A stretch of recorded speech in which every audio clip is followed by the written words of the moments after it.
mi kan na chu ei hal tak ya hi અંદર mi ka chu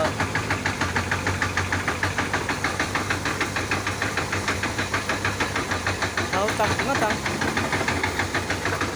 driver ki ba chu ko kan en ka chu nơi buôn thì hốt mẹ thì ở trong hốt mẹ nên là buồn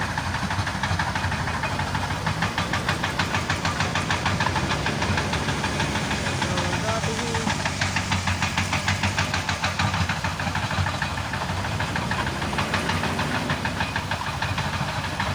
chào lý ông ta đi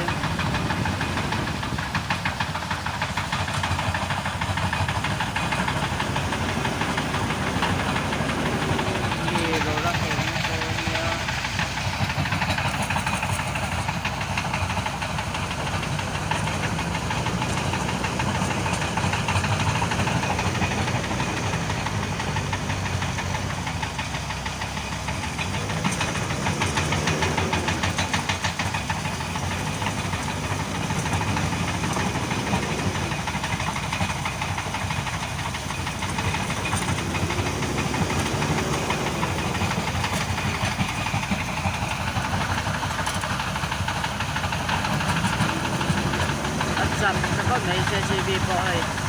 ăn nồi bột giặc cả tiếng cho ăn sấu cái đắng